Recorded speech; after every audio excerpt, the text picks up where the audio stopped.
saw an advert in a photography magazine, so I came down to London, stayed on my sister's floor and got the job in Metro. I'd get to work and there'd be 300 rolls to develop, so it's up to me to load them in the machine, be the first one to see it, put it out on the light box, cut it up, get it ready, make the contact sheets. I started shooting for Kerrang and NME and other music magazines. Be doing celebrities like James McAvoy or Keira Knightley, and it was really exciting to work in photography and doing portraits. I think I was just terrified that if people knew I was a mother, they wouldn't commission me. I had an amazing birth with both kids, actually. Felt, I think, the day after, the strongest I've ever felt. I didn't feel like people realised that this was the possibility. All people talk about is the pain and how difficult it is. But at that moment, you have just achieved something that's pretty miraculous. So I felt really strongly that I wanted to tell women it's going to be okay. By photographing women the day after they've had a baby, everyone was like, no one's going to let you in their house, a complete stranger, the day they've had a baby. How on earth do why would anyone? So I had a few images. So on the leaflets, there was an image so you could see what you were going to get. Going around on my bike, putting them on trees and lampposts and chip shops and kebab shops and hairdressers and nail bars, and ask every single shop owner. Go back a week or two later and they'd all been covered up with yoga and Tai Chi posters, and it's like, damn it. And gradually, people started emailing me, and I started to get emails through from complete strangers, and it was such a thrill. So I started to book in people and have a grid of Post-it notes on my office wall. And as soon as I get the text, grab my camera, get on my bike, and be Google mapping their address as I was cycling and get to their house. It's such a raw moment. As in that first 24 hours, it's the mother's eyes are so wide with wonder of what she's achieved. It had to be within the first 24 hours, and I was super, super strict with that. Complete strangers are letting me into their houses.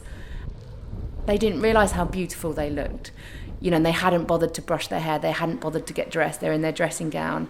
And then it started me questioning images of, our ideas of beauty, how everyone, expects to be so retouched and slimmer and shinier and prettier, but actually we still really appreciate natural beauty when you see it. The way I look at pictures is very much from a painterly point of view. You absorb stuff, don't you? And you absorb that sort of, that quality of light, or the way some drape falls, or just from paintings that I've looked at from A-level art history, from doing a painting degree and looking at paintings rather than maybe looking at the flat surface of photos. So I think that's how I set up the compositions, almost, like paintings. The depth I got from these photos was way more than any of that.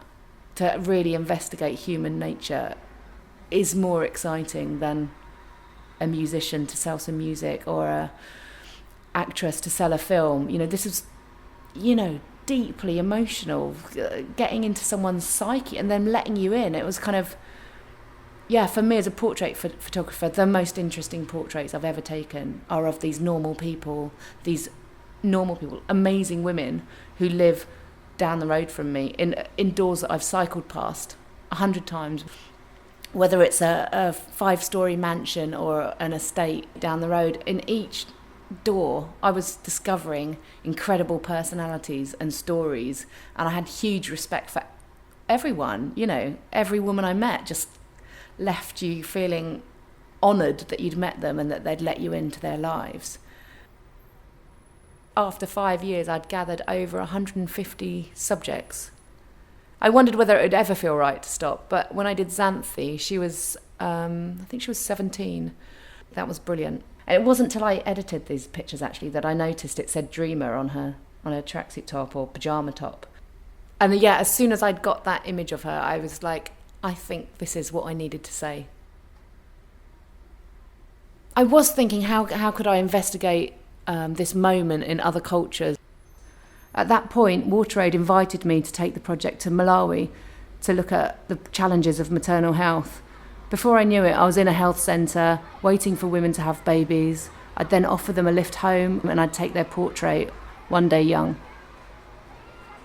The difference being that there's no water in this health centre, so rather than the hygiene that you'd get in England, women were collecting water from down the road. So this is Judith. I think this was probably the first frame I took when she sat down.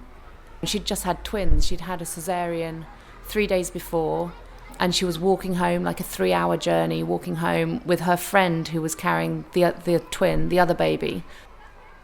But there's just no rest. There's no rest. She's just had a cesarean. She's just had twins, which she didn't even know she was having, and how that would impact and change the lives of that family with 2 more mouths to feed, water to be collected for.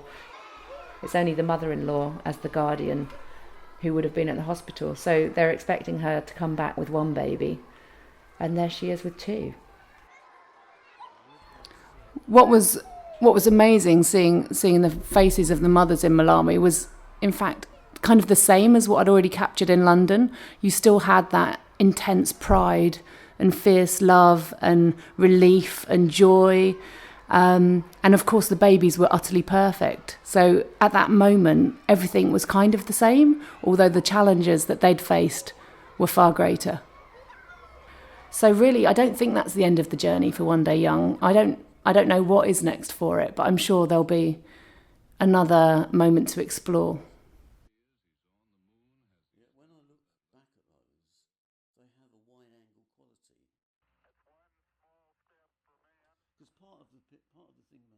I shot in the States when I was 21 and I was really just starting, was that I always considered them to be shot with an innocent eye. I